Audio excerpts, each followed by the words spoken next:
And let's see. Here we are. We came up to verse number 6. So we'll pick up here. Om Jnana Timirandasya Jnananjana Shalakaya Chakshur Militanyena Tasmai Shri Guruve Namaha. So I'm starting from verse 6, and I'll just chant the first few verses.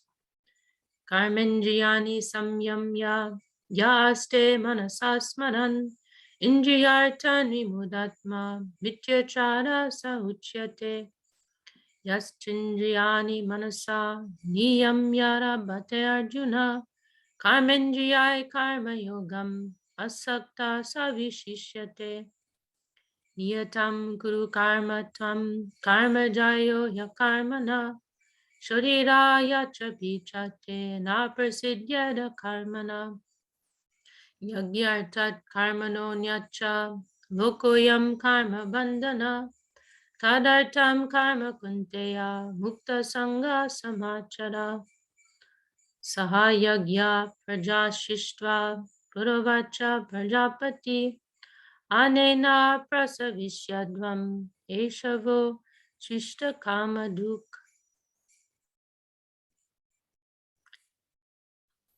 Okay, maybe I'll stop there. I don't want to get too far ahead of ourselves.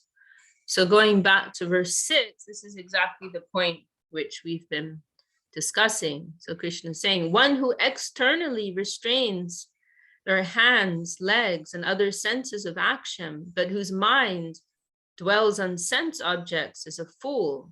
Know them to be a hypocrite.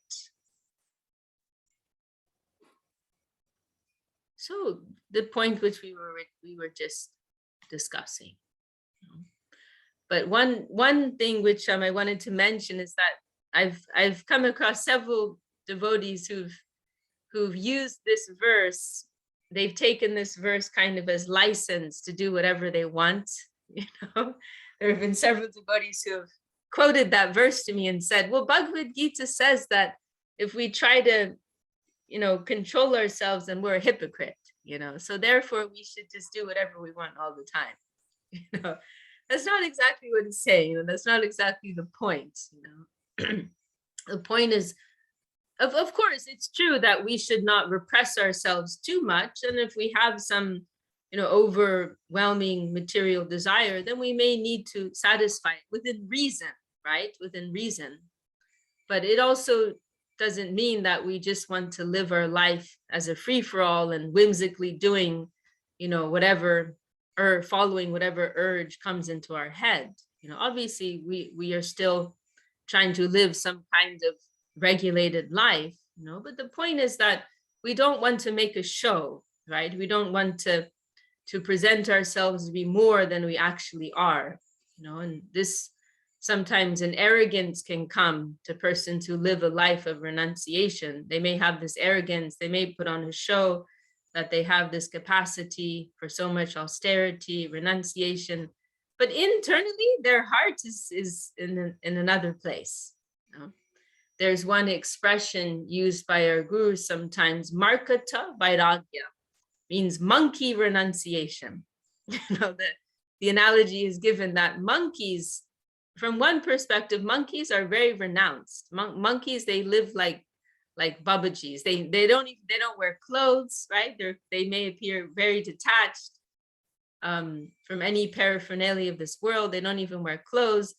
They live in trees. They don't have so many possessions.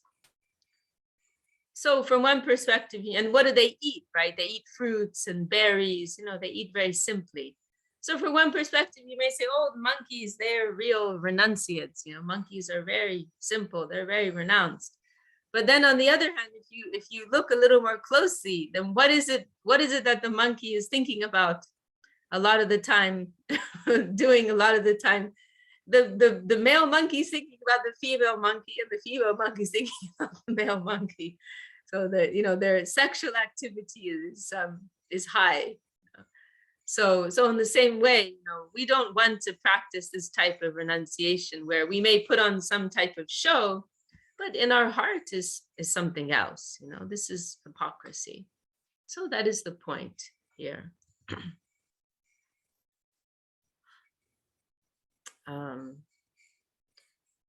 Then, O Arjuna, superior is one who, though married, has stabilized his senses by the mind and engaged in the yoga of selfless action. So rather than a false renunciant who is showing themselves to be very detached, but internally harboring material desires, better than that is someone who is internally detached, but actually engaging with the world. And they may have family life, they may have job, and so on and so forth. They may have many social duties within the world, but internally they are detached. Internally, they don't have personal desire for these things. This is a superior position. This is a real position to be in, we can also say. And then verse 8, so perform your prescribed duties, since to be active is better than idleness. Inactive persons cannot even maintain their existence. By giving up fruitive action and performing your obligatory duties, your heart will be purified. Surpassing the plane of renunciation, you will attain pure devotion, transcendental to the mundane plane. Perform your prescribed. So this verse is actually describing the whole Varnashrama system, the social religious system of India, in a nutshell. I'm going to read it one more time. Or the idea behind the Varnashram system, to be more precise. Perform your prescribed duties, since to be active is better than idleness. Inactive persons cannot even maintain their existence. By giving up fruitive action and performing your obligatory duties, your heart will be purified. Surpassing the plane of renunciation, you will attain pure devotion, transcendental to the mundane plane. So this is the idea of the Varnashrama system, that, whatever bag of particular material desires we may have, or whatever particular material nature we may have, we will try to express that in a regulated way, in a way that is making a contribution to the environment. We will express that in the realm of our duty. So we will give up our selfish, we will assume a particular role within society, whether it's, as a ruler or a warrior, or, business man or woman, or as a scholar, or as a monk, whatever it may, according to our nature, we will assume a particular role.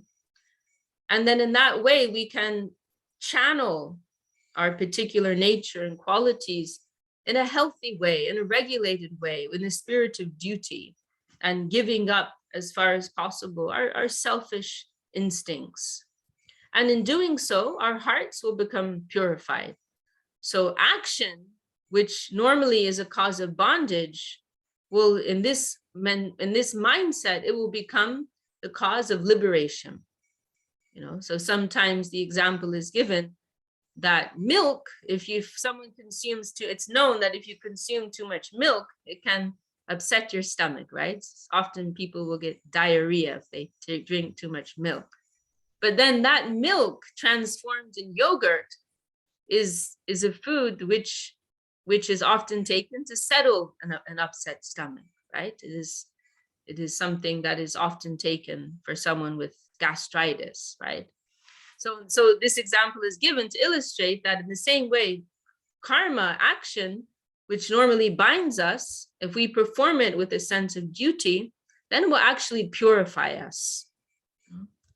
This is the power of karma yoga, selfless action.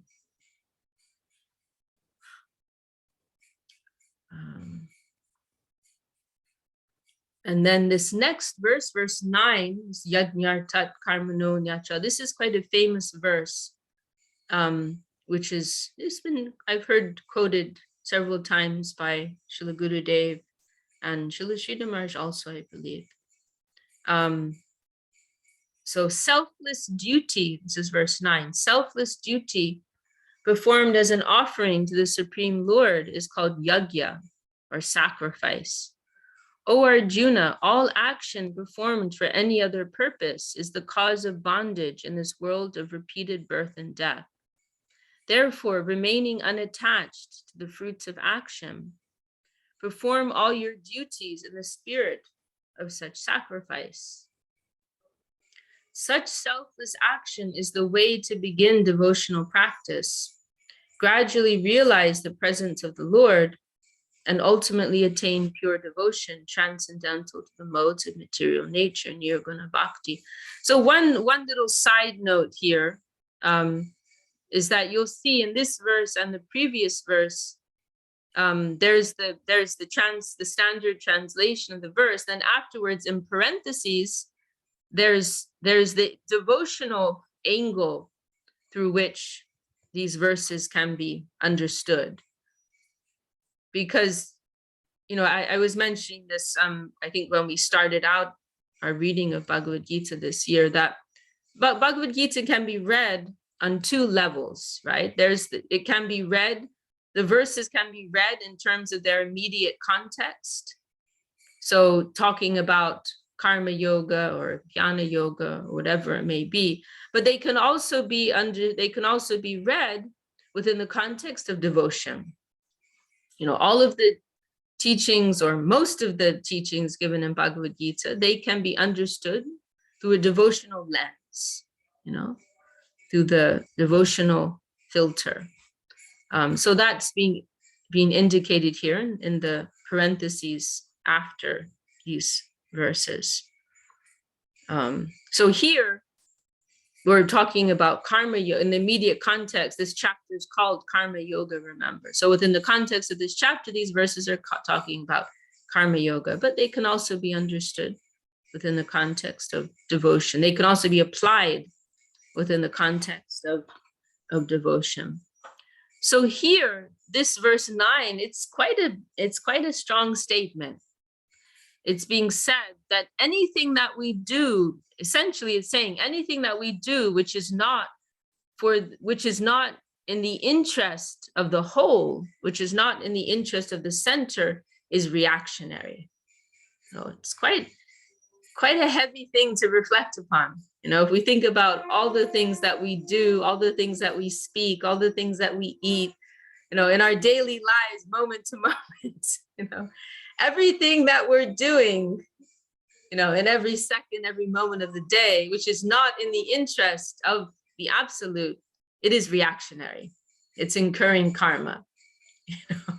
Quite a heavy thing to reflect upon. And not something we want to think about too much, because that could be quite a self-defeating exercise, And ultimately, our goal is not to be free from karma. That's another point. Our goal is to attain devotion. But it's a sobering thought, right? If we consider that our true existence, our true nature is to serve our loving Lord, to serve the center, to serve the divinity, then it makes sense that, and also if we understand that the true purpose of the world, the true purpose of all of existence is to please, to love, to dedicate to that divinity. That's the real program, right? Then naturally anything that goes against that, it will incur karma, because it's going against the natural flow, just like in an ecosystem.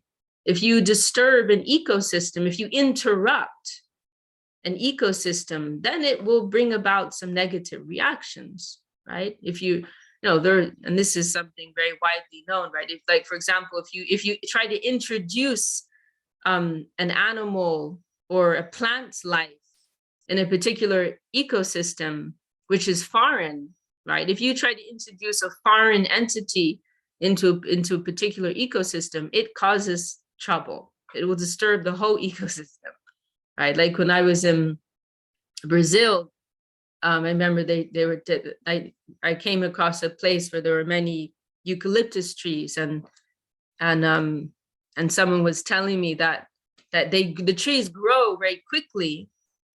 And so they were being grown there, for timber, but actually they caused a lot of disturbance within the environment because they're not native. Kanakalata's nodding her head because they're not native to Brazil. So they cause trouble within the ecosystem. They cause disturbance. So in the same way, there is an ecosystem of reality. And so if we're doing anything counter to that, if we're doing anything that is not in consonance, that is not in harmony with that, there's going to be disturbance and there's going to be a reaction. It's not like there's a vengeful Lord who wants to punish us because we didn't do what he said. It's not like that, but it's just a fact of life. It's a scientific fact. We can think of it in that way. It's just, like I have walls in this room, and this is what the walls are made of. And there's a tap in the bathroom and the water runs. These are just facts of life. And so Sambandha Gyan, this is the key word here. Sambandha Gyan means knowledge of what is what. Knowledge of the true nature of reality, who we are, what is the true nature of the environment, what our true purpose is. This all comes under the category of Sambandha Gyan. This is most essential for us. With this Sambandha Gyan, with this true knowledge of the true nature of things, then we can begin to perceive the environment correctly and navigate the environment correctly in harmony with the actual flow of reality. So that's what's being stated in this verse.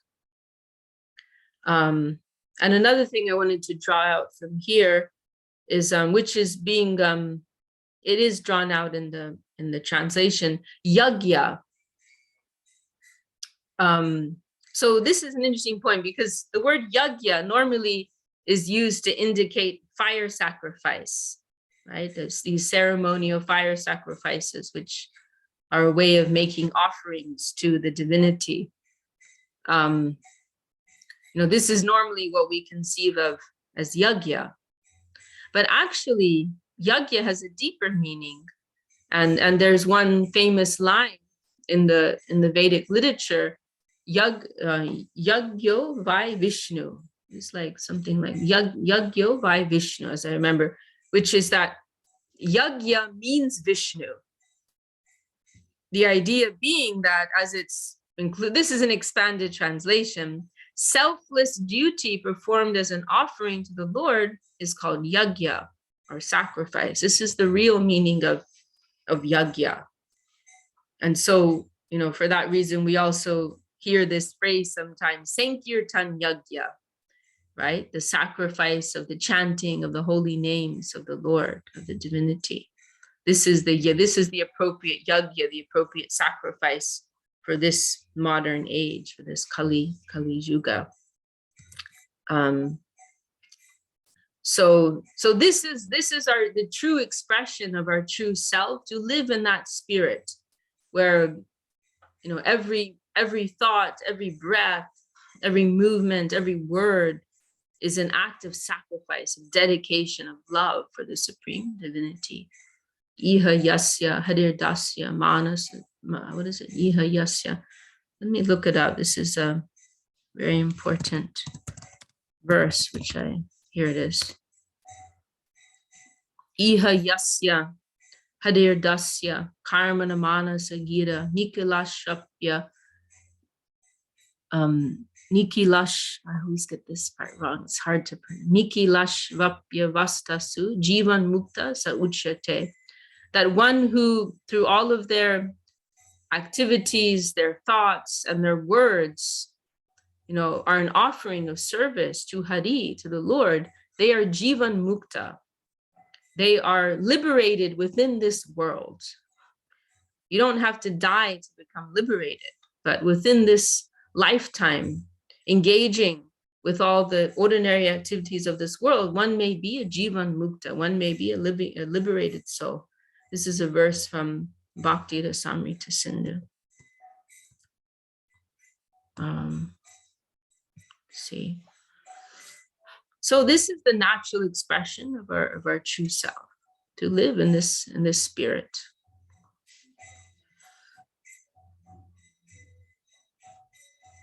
And anything other than that, as we were saying, it will cause some friction. We can think of it in that way. Will cause some friction within the environment and will naturally be reactionary.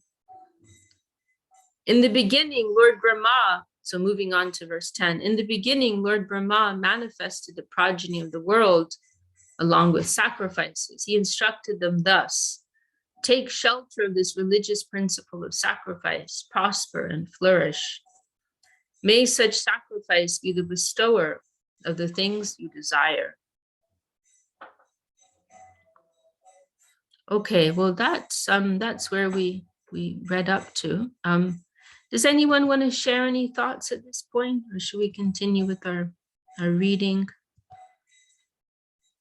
Bhakta Jim's also joined us, so welcome.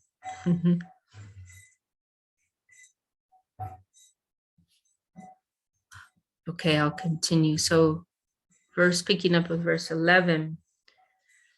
Devan bhavayatanena te deva bhavayantu va parasparam bhavayanta shriya param avapsyata ishtan bhogan hivo deva dasyante yagya bhavita ter datana pradayabhyo yobhungte stena evasa yagya shishta shinashanto muchante sarvakil vishai Unjate te tvagam papa ye pajantyatma karanat.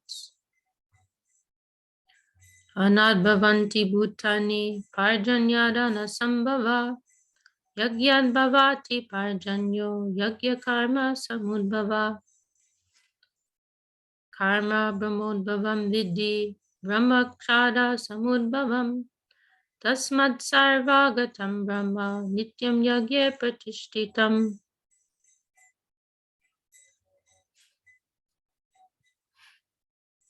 Okay, so that brings us to verse 15.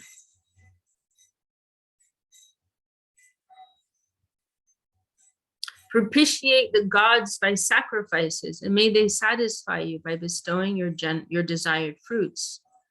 In this way, through mutual nourishment, you will be the gainers of great auspiciousness.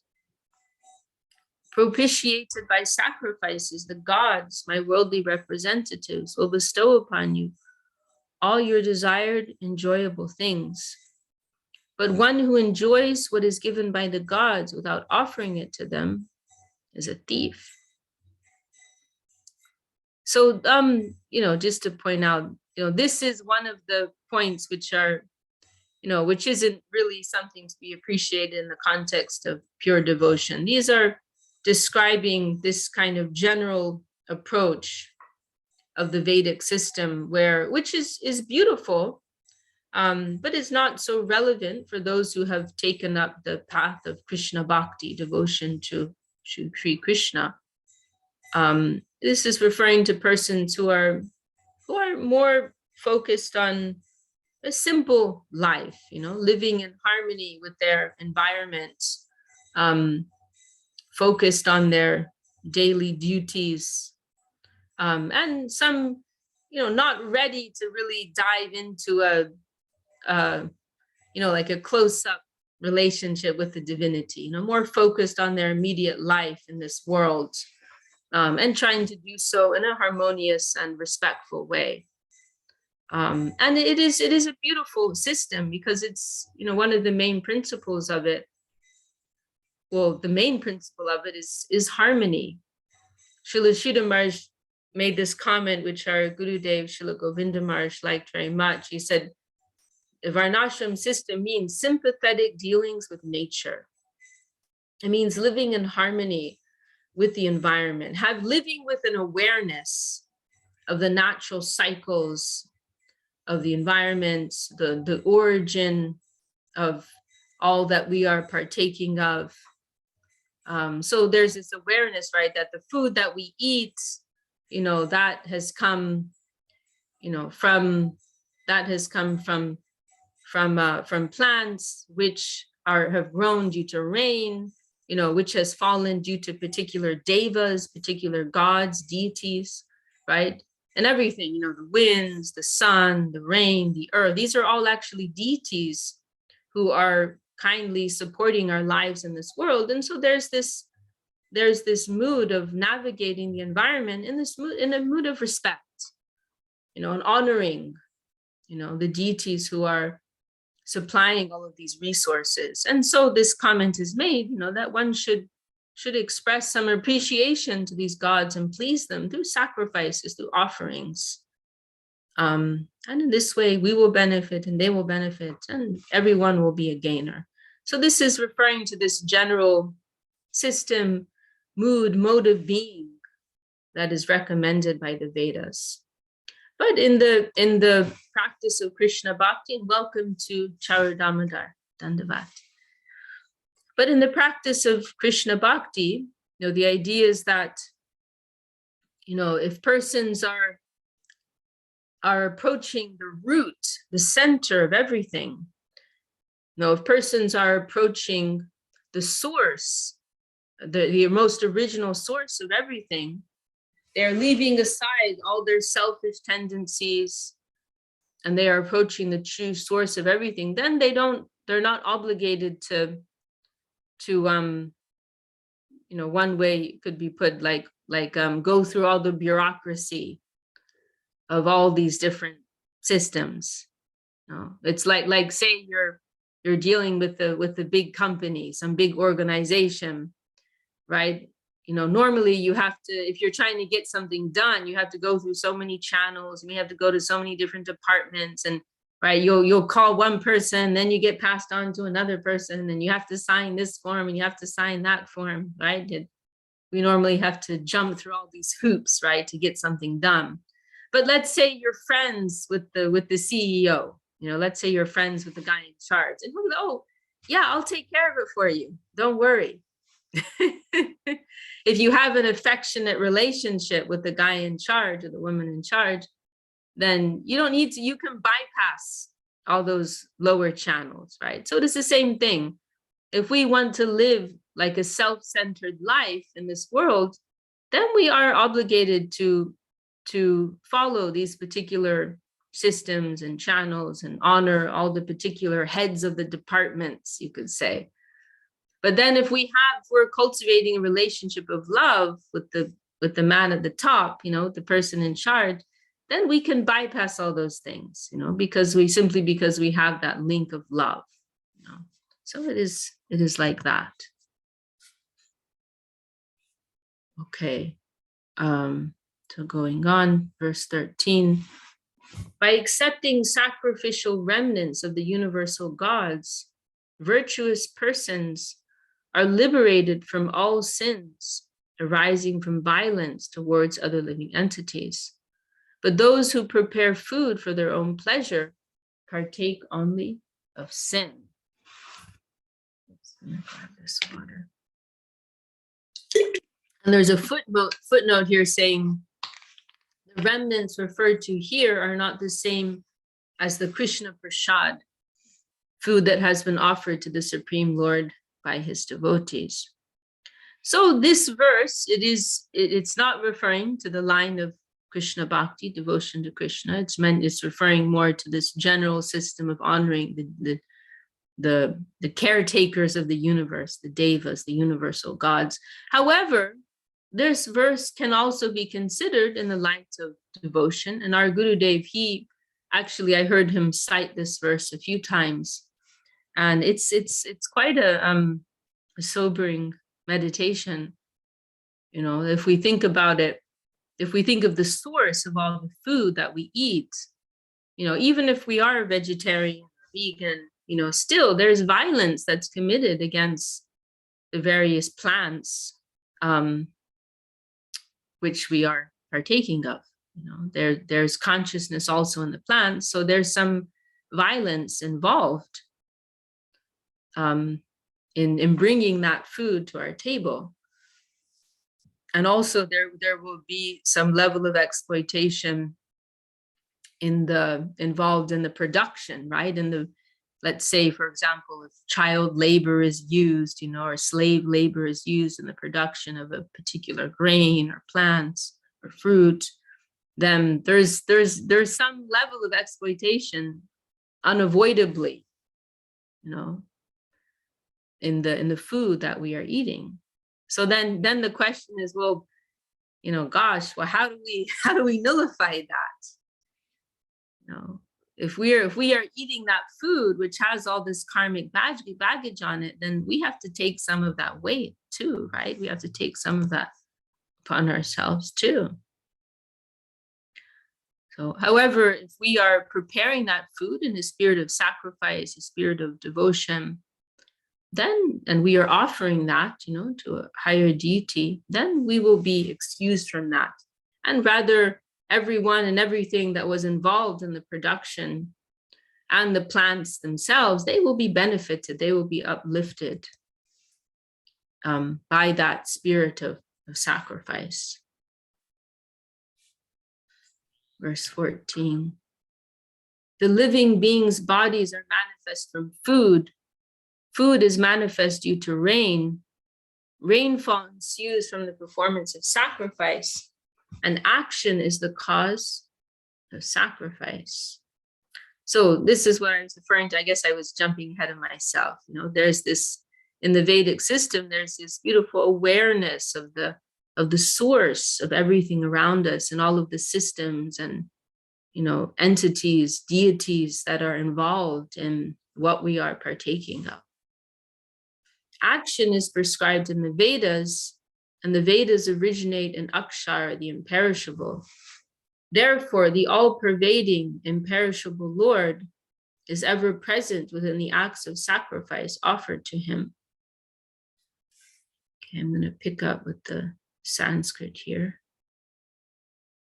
Evam pravartitam chakram nanuvartayati haya agayorinjiyaramo mogam partha sajivati yastvatmadatireva syad atmachiptas chamanava atmanyeva cha santushtas tasya karyam na vidyate naiva tasya krite narto na krite neha kaschana na chasya sarvabhuteshu kaschirartha vyapashaya tasmada shakta satatam karyam karma samachara asakto yacharan karma paramapnoti purushaha.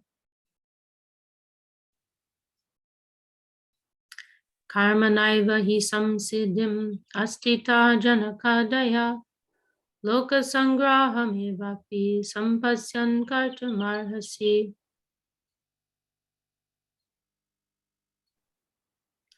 Yadyada charati shashtas.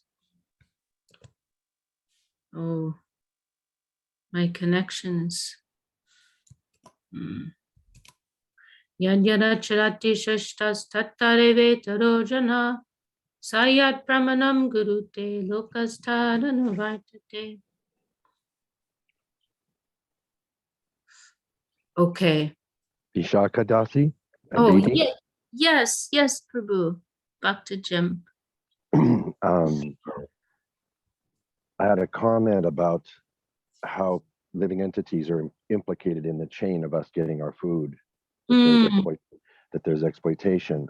Just for some context. Yes, please. For 25 years now, I've been supporting ISCALP. Balabhadra Prabhu and Chaya Devi have been protecting cows, first in West Virginia, now they're in Florida, with the International Society for Cow Protection. And she's always, in her newsletters and in her videos, she's always stressing, please don't consume dairy. Please consume almond milk, oat milk, etc. Don't support the dairy industry because these cows aren't protected and they eventually get slaughtered after they're no longer productive. And I wanted your take on this because I've had this feeling in my heart that if I buy a gallon of milk and offer that, like, hey, you had to suffer to give this, but I'm a aspiring devotee, and I'm thanking you for giving me this milk. Is that okay? It's like I'm not trying to support, condone, or encourage or exacerbate what's already happening in the dairy industry. But if the cow gave the milk anyway, wouldn't it be okay to, like, because I have a friend who works at one of these local small dairies up here in Sonoma County, and Strauss, and you go out towards, you leave Sebastopol and Santa Rosa area, and you go west to like Bodega Bay, and you go through all these dairy, you see hundreds and thousands of cows out there, and we stop and pet them and love on them when we can, and I always cry. So I figure, if I offer that yogurt, if I'm buying yogurt, because I love their yogurt, it's really good, and the cow gave it anyway. So if a devotee's consuming it, or an aspiring devotee, isn't that like an offering as well? Like, I don't want to contribute to that system, but then again, the milk was given already, right? Yeah. So it's a weird philosophical twist, but I just thought I'd pass that by you. Mhm. I tend to get very minutia oriented sometimes, and I know I shouldn't, because it can sometimes give me distress. No, I mean, I think it's a very it's a very relevant point. And it's a hot topic in the world today. So I think it's great that you brought it up. Okay. Um, yeah, I mean, I know there are some devotees who feel quite strongly about this matter, which I respect, but we have to look to, consider what actually is Krishna consciousness, and this is not a social cause, or as Srila Sridhar Maharaj said, this is not, we are not here to promote animal protection. That's not what this is. Krishna consciousness is giving something much, much deeper. Mm. And another fact is that the world is so full of exploitation from top to bottom. If we sat and considered, like, these devices that we're using, what level of exploitation is used. If we go look in our fridge and all the things we have in there, where they've come from and what exploitation is behind them, the clothes that we wear, if we think about, we wouldn't be able to do practically anything. If we were really going to live in respect, we would have to go live in the middle of nowhere, and just live a very, very basic life and cut ourselves off from the world. Everything, the internet, everything, we don't want to think about what kind of exploitation is behind everything. Right. So why only isolate this one thing? Ah, There are so many things. it's kind of like fault finding. It's Kali Yuga is an ocean of faults. So why even start? Yeah, I mean, we certainly appreciate their sympathy for the cows, but really the spirit that has been shown by our gurus is make the best of a bad bargain. Yeah. And we don't want to try to isolate one particular issue in the world. We're trying to focus on devotion. Right. And our Gurudev was asked this question once, and he was asked if it was okay to take that milk from cows that had been mistreated. Mm. And he said that, if it's possible to take milk from cows that have been raised, happily, then that is nice, that is good. He said, but if it is not possible, then you have to take what is available. And then he also added, which I think is in line with one of the points you mentioned. He said that otherwise, how will those poor cows be able to get any benefit? Mm. Because what is actually the way by which those miserable cows can be uplifted from their condition if they are given the opportunity to serve Krishna? So if their milk, if their dairy products are being used in service of Krishna, then because they are also entities playing out their karma. Sometimes devotees get the idea that cows are, that all cows are from Goloka Vrindavan, they're Krishna's personal property, but that is not the case. Right. No, they're also, of course, there is some, we respect them because there's some representation, you know. It is like in a general sense, for example, women are respected as representatives of Lakshmi. So in the Vedic culture, women are respected in that light. So in the same way, cows, they are representing the cows of Vrindavan, which are very dear to Krishna. So we will honor them from that perspective. That was another comment that Srila Sridhar Maharaj made. But it's not something to blow out of proportion, and we will think that they are all the divine cows of Vrindavan. But they are suffering their karma. Right. And so then if they have the opportunity to offer service to Krishna, then they will be benefited by that. Yeah. That's how I felt about it. Like if their milk is nourishing my body and I'm attempting to be in bhakti, then they didn't live in vain.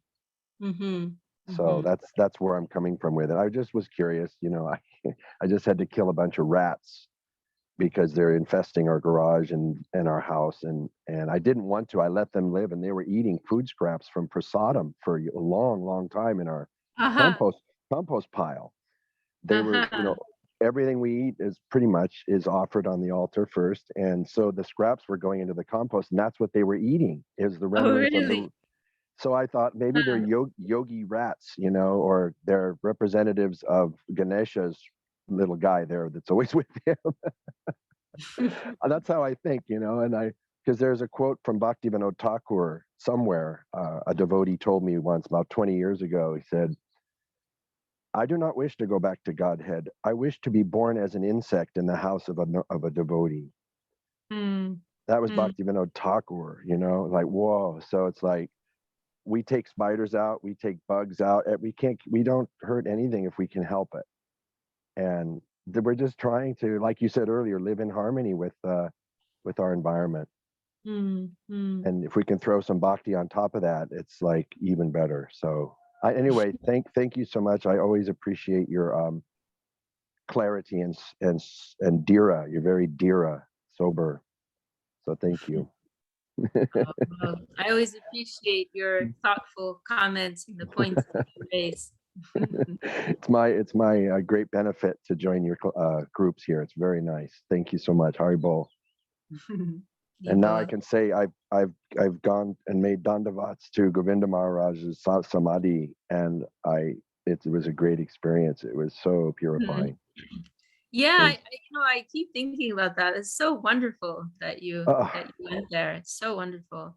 Jivana Didi made sure we didn't leave without plates of prasad, and she's such a first class devotee. I'm honored that she did that for us. I was just crying. It's like, yeah, you were really blessed. She's like on my top 10.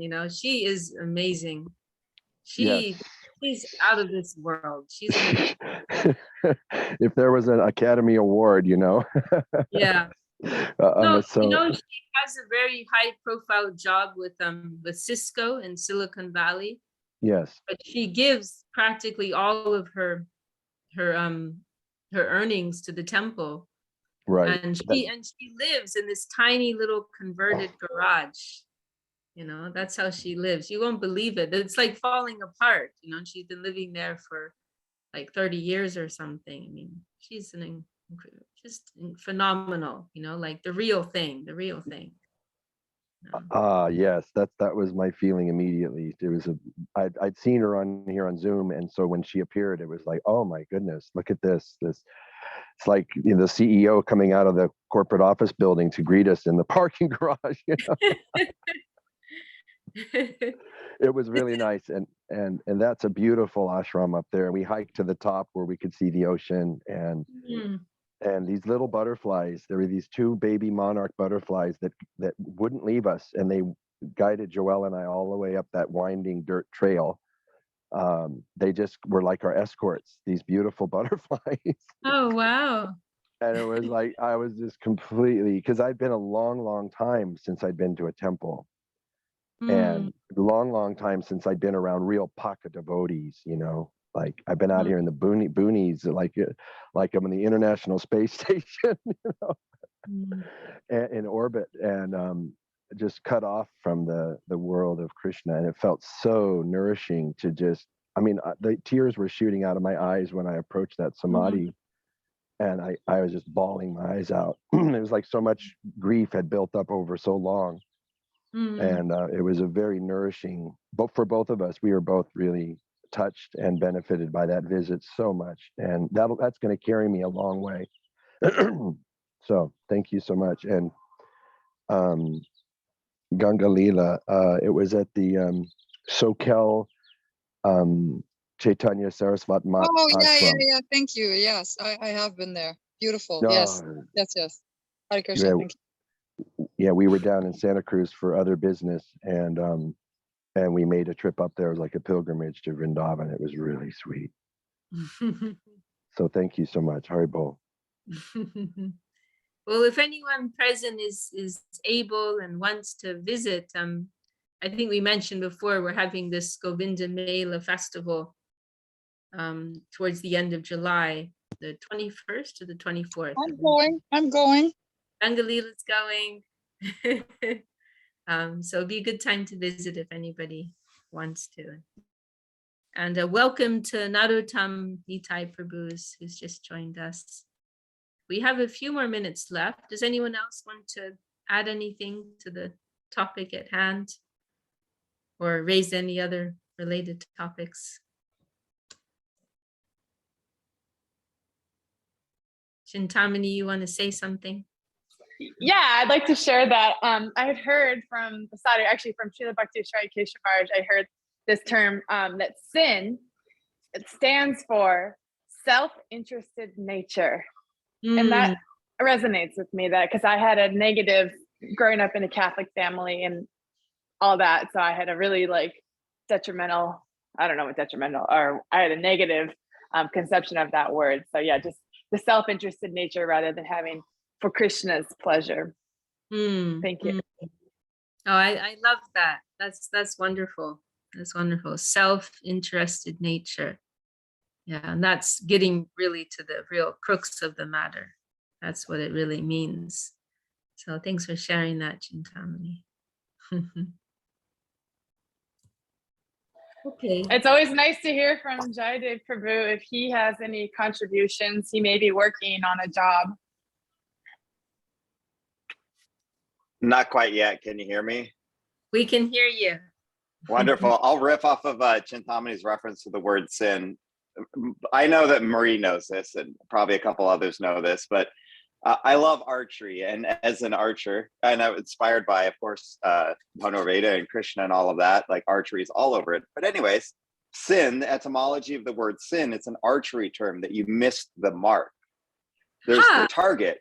Really? Yeah, yes, definitely. That's the original etymology of the word sin in English. Oh my so God. it means, wow. Yeah. So, and of course, the mark is to be a part of the environment in serving Krishna, right? Our inherent nature. And so sin is that so the Christian or the modern Christian interpretation, not even Christian, but the modern interpretation of the word sin isn't almost isn't as accurate as kind of this remix we're talking about in Krishna consciousness. And then the other thing I thought that I will kind of bring in there is that word dukkha, right? Sukha, dukkha. Dukkha means a wheel that's off of its axle. Sin is like missing the mark. Dukkha is the wheel is off the axle. We're out of alignment with the laws of nature and ultimately with Krishna, right? So just throwing that in there. Chintamani calling that out. Wow, that's very profound. I've never heard that before. That's wonderful. That's wonderful. a lot of modern Christianity, especially in America, is just like I'm constantly struggling with how inadequate our education is, because we have children growing up and they don't understand. They think justification only means a debt is paid. They don't understand that justification means you line something up properly on a page. And the way that you know, when you don't understand all of the possible meanings of a word, you miss so much as far as how it works in a relationship. And then they come out with this, well, you know, Christianity is a relationship, not a religion. I'm like, okay, first of all, it's not mutually exclusive concepts, and also not the way you're doing it. It's very frustrating. Very nice. And I like what you shared here in the chat. The definition of sin I grew up with was anything that comes between you and God. Yeah, that's nice. Nice. I'd like to add to this. It's a really Yeah. interesting discussion, and I want to go off the arrow analogy, and you know, I've heard many times that, you know, when we get different desires or impulses from the mind, and we can nip them in the bud by using Shastra as like an arrow, and you can, you know, think of different verses from the Bhagavad Gita or Bhagavatam, etc., and then we can use these verses to nip desires which are not congruent with Krishna consciousness in the bud, and then for either devote them towards Krishna, or you know, not act on them. And so by doing this, it really helps. And also, like, you know, you can, there's a story of Lord Ram when I forget the exact story, but when he fired an arrow and he went through the 3 planetary systems. It went to the higher planetary systems and showed Lord Indra the prowess of Lord Ram's arrow. Then it went to the lower planetary systems and killed the demon. And it came back to, you know, the earthly realm, and it went through like a few trees before hitting the target. So in that way, I just wanted to say like how powerful the holy names are, that Krishna's not different from his name. So every time we chant, the whole world benefits from our chanting. And that's something I try to keep in mind, that even if I don't have the desire to chant, maybe I should just chant so that the whole world can suffer less or be benefited. So that's all. Hare Krishna. Very nice. Thanks for sharing, Narottam Prabhu. Anybody else want to share anything in our final minutes?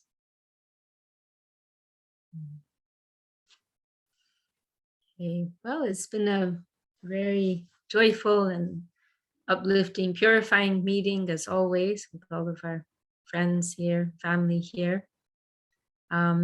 Maybe we can ask Ganga Leela to pray us out for today, unless anyone has any announcements. Chintamani, any announcements for our group or anything before we end?